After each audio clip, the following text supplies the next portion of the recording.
What's going on, guys? Joe with Paintball. I'm here with Ronnie Dizon, professional athlete with Houston Heat, World Cup champion, and today we're going to ask him some questions. You're going to get to know the man behind the gun.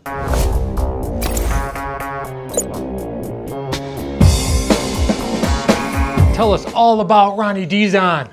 All right, man. So, most importantly, how did you get into paintball? What was your first experience? That's obviously the beginning of it all. So. Yeah, so I first got into paintball. My next door neighbor had a paintball gun, right? And my dad and I were working in the backyard, and he was shooting his paintball gun, and I looked over, and he walked over, he brought it to me, he goes, "Yeah, it's a paintball gun." I'm like, "What's that?" He's like, "Shoot it." And I shot it. I shot like 3 paintballs.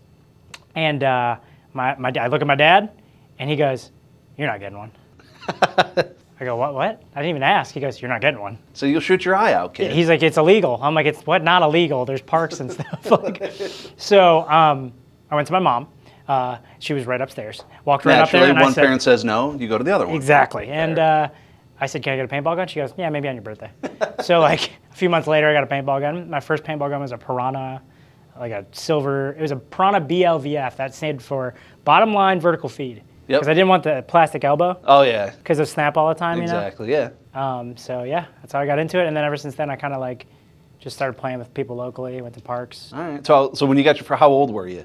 I think I was 12. All right, 12 years old. 12 or 13, around there. All right, so you shot it, you got your first gun, and then what was your first playing experience? Was it a birthday party, or just since you had a gun, you just went and played rec ball, walk-ons? So there was this, right now it's a paved street, but before that it was like a forest preserve. All right. And we would go there every day after school and build a field. Oh, nice. Like we would like work on a field, like build like sniper tower. It was really dangerous, super dangerous. Like we would build like you know, you'd hammer a piece of wood to a tree and then like just keep going until you have a ladder. Yep. And you could climb it, but like, come on, we could literally hurt ourselves. But yeah, there was like dirt hills over there. People with dirt bikes would ride. It was like a fun mecca until the police kind of started shooing everybody out of there. Yeah, I mean, every single week after school, you know, 10, 12, 15 kids would go back there with all this stuff, and then you just hear paintball guns going. Right. Yeah. And what area was it? Where'd you grow up? I grew up in Tinley Park. All right. Yeah, I've stayed in Tinley. Yeah, I was right where they had the NXL tournament and all that. So. Exactly. So. All right. So yeah, born and raised. Pretty much you lived in Chicago your whole life then? Yeah, pretty much. Yeah. All right. Well, that's cool. Yeah. So obviously, you start playing, playing outlaw backyard ball. Mm-hmm. What got you into the tournament side of it? What started to really get that competitive? Like, I want to really do this. Yeah. So 2 things did. The first thing was I went to my first paintball field, which was an indoor called Country Club Paintball. All right. And back in the day, the first time I walked in, Dynasty was actually there. Oh, wow. So like Oliver, Alex, all those guys were running around, and I didn't know anything about anybody. Like I was just like, yeah, I'm here to play. And they're like, yeah, it's this $30 for a bag of paintballs. I'm like, okay. And like I had my bag of paintballs, my Piranha, and I was there with my mom, and she wouldn't even she would just stay there with me. And I remember I played like maybe 1 or 2 games that day. But I would see the tournament guys with all their equipment. I'm like, yo, this is really cool. So I saw that, and then like fast forward, I got a DVD. It was Jawbreaker 3. Shout out to Dan Napoli and those guys over at Jawbreaker. They produced a video about Oliver Lang and his like life as a professional paintball player traveling the world, and that's when I was like, this is what I want to do. That's cool. You know, this is really I was growing up as a kid. Everybody always looked up to Oliver and those guys. No, that's cool. So that's what really got you like, wow, I want to do that. I want to live this life. So, yeah, what was the first team you got on? So me and my buddies from school started a team. We were called the Poison Ballers.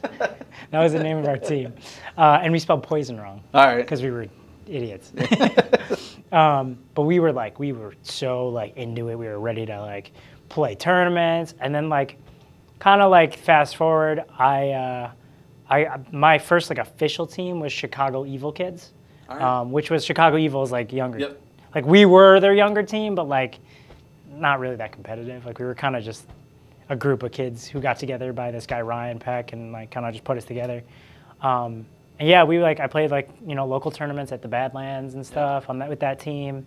Kind of worked my way around the divisional teams out there. So, yeah. So what was like one of the bigger divisional teams? What was kind of like your launching pad before you first went pro? So I played on Distortion. That was kind of my launching pad to pro. Before that, I played on the Savages, and we were like kind of dominating like divisional tournaments. Yep.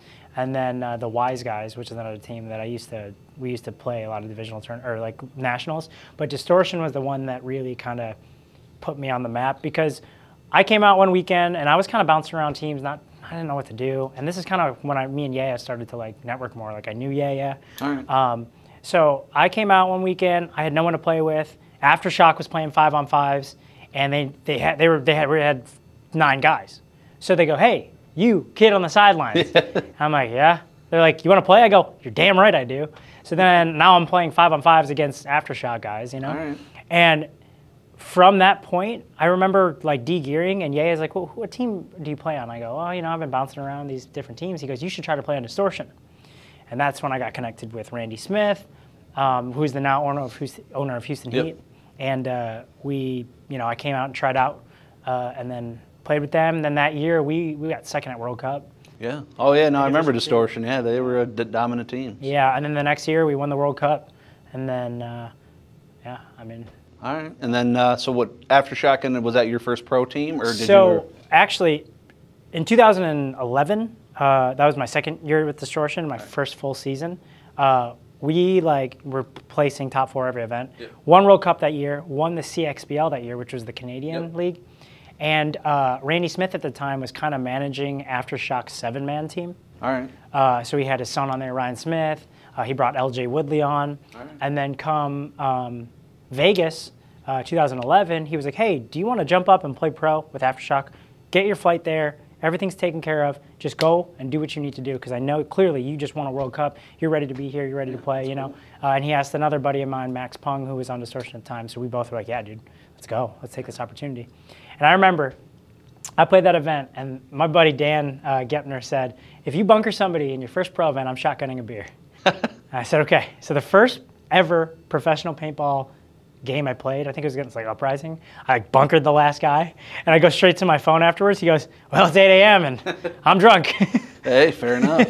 So yeah, and then we actually ended up winning that event against Dynasty. Oh, wow. So my first pro event, I won against Dynasty. The team, if we're gonna backtrack the story, the team that I walked in and I was like, "Who are these guys?" And then I got the DVD Oliver. Like it was just and Oliver was on Dynasty at the time too. Oh, wow. So it was like, this is not happening. Like I still that's one of my greatest paintball moments ever. That's awesome. Yeah, that was going to be one of the questions I'd ask. You know, what was probably one of your greatest moments? So. Yeah, I mean I don't think anything beats that. Yeah. Vegas under the lights, beating your team you looked up to your whole life. You know. Yeah, no, that's awesome. No, that's really cool. Really cool story. So, I know you've traveled the world now. I mean, at this point, so fast forward, fast forward 10 years now of a pro career. You've played on Aftershock. You've played on Houston Heat. Yeah. You've seen the world. What's aside from that moment, what's kind of some of your coolest experiences? Like, some of the funnest tournaments you've played. Sure.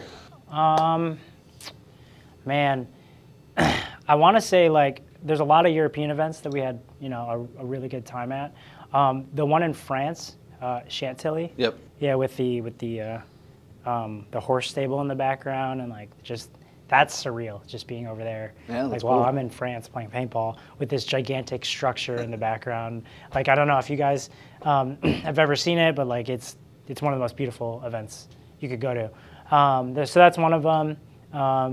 Obviously, we went to South Africa once. That was really cool. All right. We actually got off the plane and they had signs for us that said Houston Heat. This is what I felt like a rock star, So that was a fun event. But I went over to Australia and played a lot. And there's a lot of paintball to be played over there. Those guys are awesome. So yeah, those are a few to name off the top of my head. So you probably played paintball on pretty much every continent except for maybe Antarctica. Yeah, if you think about it, yeah, North America, South America, Europe, Asia, Australia. Yeah. Oh yeah, Thailand. That was a really fun tournament too. Oh, yeah. That's always a fun one, So, yeah, honestly, there's so many experiences from each place that it's hard to single one out. Yeah, no, it's cool. That's an awesome. It's probably been a very fun journey. That's for sure. Yeah, for sure. So what's one of your craziest stories? Just something funny, something you don't have to necessarily mention names if it's you don't want to throw anybody under the bus. But what's a good one? Oh man, I'm trying to sift through my head and make sure these are suitable. Craziest story. Make sure statute of limitations have expired. Yeah. Something 7 years or older. Pretty much. Some crazy stories. One time we were in Europe and we were driving on the highway. We just got our rental car and stuff, and we're midway through the highway. We we like look back and the trunk's open. And we're in Europe. But none of the bags have fallen. But we're like, yo! And we're like, they're like, everyone's listening to music, we're gonna hang out. We're like, yo! And they're like, what? Hit the brakes. And we're like, why? Like, the trunk's open. And like this, it was the trunks that opened like a van, you know? Oh, jeez. So like they were just like swinging, you know? And I'm like, yo, what the? So like one of us grabbed the trunk to hold it, and all of our gear's about to like fall out. We're like, dude, this could have been really bad. But there's one. I mean, that one was notable in my head. That like I was like, oh my god, I can't believe that happened. So yeah. Oh, that's cool. That was with Heat, yeah. That was a crazy one. I mean, there's a lot. Yeah, no, I'm sure. Yeah, there's a lot that I need to keep off the record. No, fair enough. So, so obviously you've been through the grind. You've seen it all, done it all with the pros. Obviously, a lot of these kids look up to you. I mean, you're one of the next generation. Of, Sure. What's your biggest piece of advice? I mean, what would you recommend? Someone who wants to follow this dream. Yeah, I mean, I think, and Todd Martinez and I have talked about this, and on my YouTube channel, I obviously show my life as a professional paintball player in Heat, right? And to be honest, like that's, 1 out of 20 or 30 people get to experience something like that. You know what I mean? In the league. And like, some people think, potentially it looks like I'm bragging about the things that I'm showing. But what I'm doing is I'm trying to give that kid hope. And there's somebody out there who wants to go pro, and if you want to go pro and this is your dream, you got to make it like your absolute obsession. You might lose friends over this, and you probably will lose friends. You'll lose friends, but that's what it takes to do the extreme. When I looked at professional paintball, I was laughed at by everyone. Like all my friends were like, "Oh, cool, we're gonna go party," And at the same time, I'm watching paintball, studying paintball, playing paintball. So don't give up hope, and it's all possible. And anytime anyone talks to me about their passions or anything, with my history of making my dream come true, I think anything's possible. So if somebody wants to be a professional rugby player, you can do it. It's just you got to do it. You got to do it. You got to go do the things, reverse engineer, do the thing. Well, if you're going to be a professional paintball player, how many times are you playing a week? Are you playing twice a week? That's not enough, because there's somebody out there playing 3 times a week, 4 times a week, you know what I mean? So leverage yourself in a situation, and a lot of people are like, oh, it's an expensive sport. And I'm like, okay, well, find a job. or work at a paintball field so you can play paintball all the time. That's what I did. Find a way to get a discount. I mean, just, If you love it so much, you would work at a paintball field and you would pick up paint and pods and do rental guns all day long because you love it, just to get out there and play as much as you want. Yeah, no, I mean, there's obviously a lot of park owners. There's guys out there, like we're just in Arizona, Rafi, that owns AZ Battle Zone. He really, he really takes it, seriously, trying to give kids the opportunity, knows it's expensive. There's a lot of parks that have those, they come out, they clean the park during the week, they pick up paint, they, fix stuff, and then they get paint money for the weekend, so they can go out there and grind. So, no, it's definitely possible. So. There's always a way. There's always a way. There's always a way. And that's true. You can't just put a word in for me, Ronnie, and get me on the team? You're going to have to talk to my manager about that. So, cool. Well, we'll pretty much wrap it up there. Appreciate, running through all this with us. So, thanks again, guys. Make sure you give this video a like.